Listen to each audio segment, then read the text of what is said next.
Welcome to apa? Kamu nanya? Oke, aku kasih tahu ya. My video. Bismillahirrahmanirrahim. Assalamualaikum warahmatullahi wabarakatuh. Innal hamdalillah nahmaduhu wa nasta'inuhu wa nastaghfiruh wa na'udzu billahi min syururi anfusina wa min sayyiati a'malina may yahdihillahu fala mudhillalah wa may yudlil fala hadiyalah. Asyhadu an la ilaha illallah wahdahu la syarikalah wa asyhadu anna Muhammadan abduhu wa rasuluh. Amma ba'du. Yang saya hormati dosen pengampu mata kuliah pengembangan kurikulum Ibu Dr. Helena Nelis MPD serta teman-teman yang saya banggakan. Perkenalkan, nama saya Tiara Nur Syahinirum, mahasiswi UIN Sultan Maulana Hasanuddin Banten, jurusan Pendidikan Agama Islam semester 4B dengan NIM 21121050. Di sini saya akan membahas tentang macam-macam konsep kurikulum.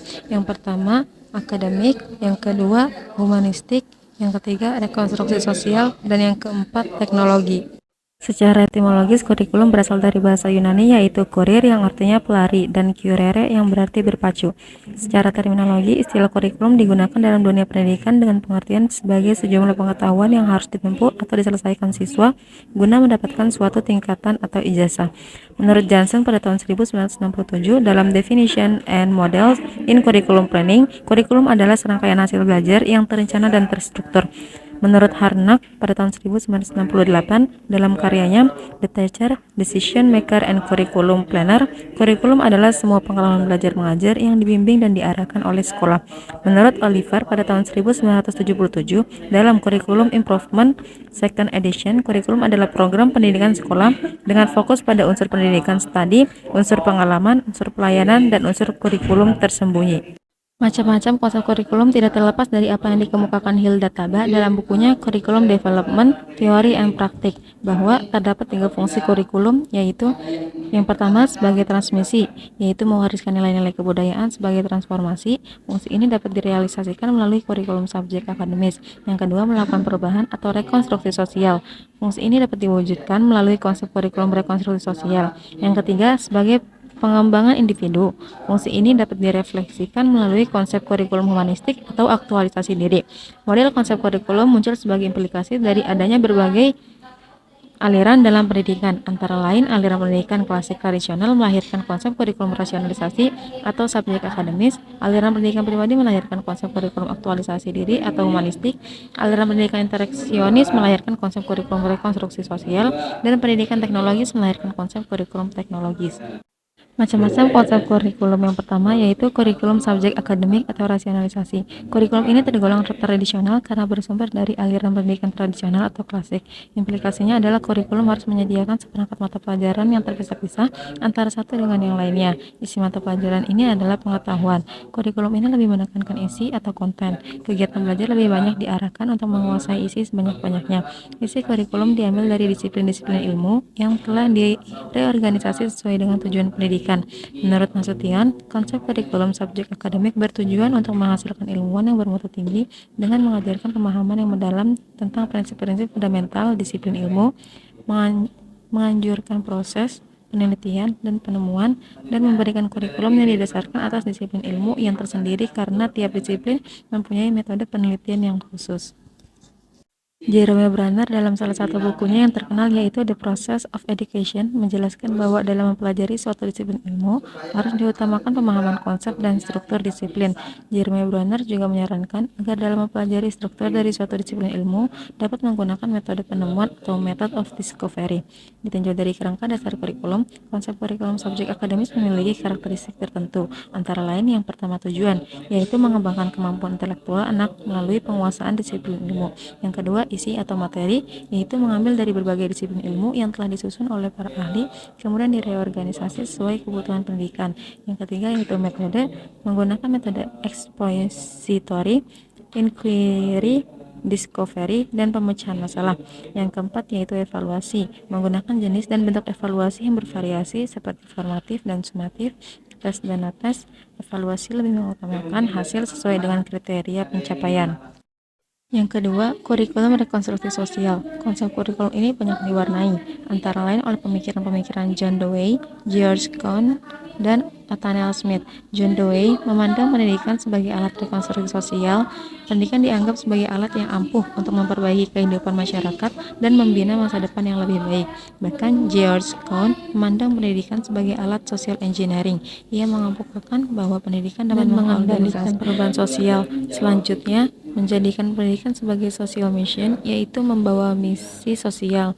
Pendidikan dapat mengontrol perkembangan sosial. Pendidikan juga dapat mengarahkan transformasi atau perubahan masyarakat. Kurikulum ini bersumber dari aliran pendidikan interaksional yang menekankan interaksi dan kerjasama antara siswa, guru, kepala sekolah, orang tua, dan masyarakat. Pada prinsipnya, kurikulum ini menghendaki adanya kerjasama dalam kegiatan belajar, saling menghargai, suasana belajar yang kondusif, dan tidak ada kompetitif karena satu dengan yang lain saling ketergantungan. Dalam kegiatan evaluasi, siswa turut serta memilih, menyusun, dan menilai bahan yang akan diujikan. Sasaran evaluasi tidak hanya terfokus pada tingkat penguasaan siswa, tetapi yang lebih penting dari itu adalah bagaimana dampak kegiatan sekolah terhadap perubahan masyarakat. Menurut Nasution, pada tahun 1991, konsep kurikulum ini mempunyai dua kelompok, yaitu bersifat adaptif dan reformatoris.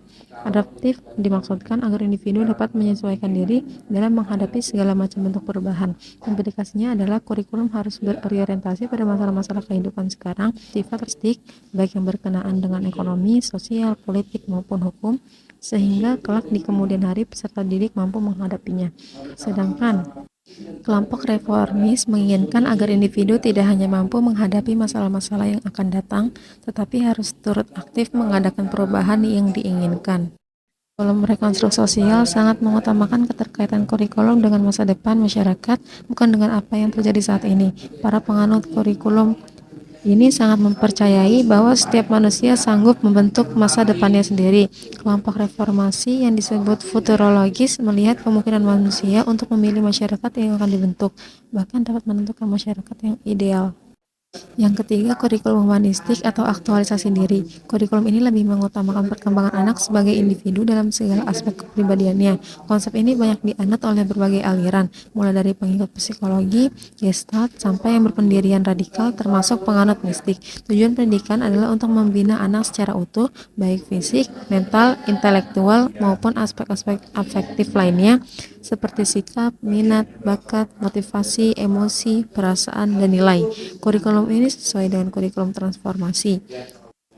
Konsep kurikulum humanistik sebenarnya merupakan refleksi dari falsafah John Dewey yang menekankan bahwa tugas pendidikan yang utama adalah mengembangkan anak sebagai individu selain sebagai makhluk sosial.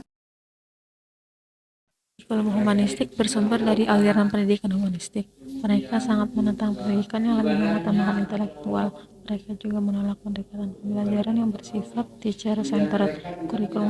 Kurikulum humanistik bersumber dari aliran pendidikan humanistik.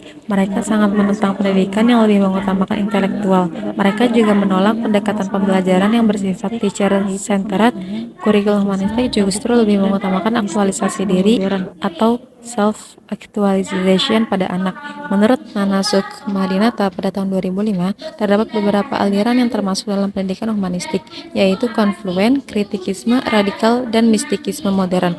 Pendidikan konfluen menekankan keutuhan pribadi. Individu harus merespons secara utuh, baik pikiran, perasaan, maupun tindakan terhadap kesatuan yang menyeluruh dari dukungan. Kritikisme radikal bersumber dari aliran naturalisme atau romantisme Rousseau. Mereka memandang pendidikan sebagai upaya untuk membantu anak menemukan dan mengembangkan sendiri potensi yang dimilikinya. Mistikisme modern adalah aliran yang menekankan latihan dan pengembangan kepekaan perasaan, kehalusan budi pekerti, melalui sensitivity training, yoga, meditasi, dan sebagainya.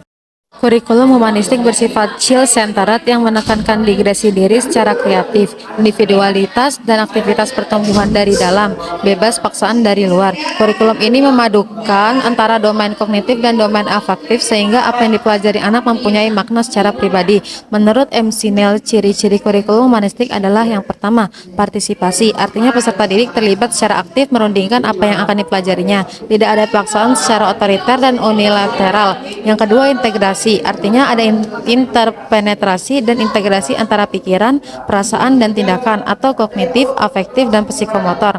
Yang ketiga, relevansi, artinya terdapat kesesuaian antara materi pelajaran dan kebutuhan pokok, serta kehidupan anak ditinjau dari segi emosional dan intelektual. Yang keempat, diri anak, merupakan sasaran yang harus dipelajari agar anak dapat mengenal dirinya. Yang kelima, tujuan, yaitu mengembangkan diri anak sebagai suatu keseluruhan atau pribadi yang utuh dalam masyarakat manusiawi. Sekian dari saya, kurang lebihnya mohon maaf. Wabillahi taufiq wal hidayah. Wassalamualaikum warahmatullahi wabarakatuh.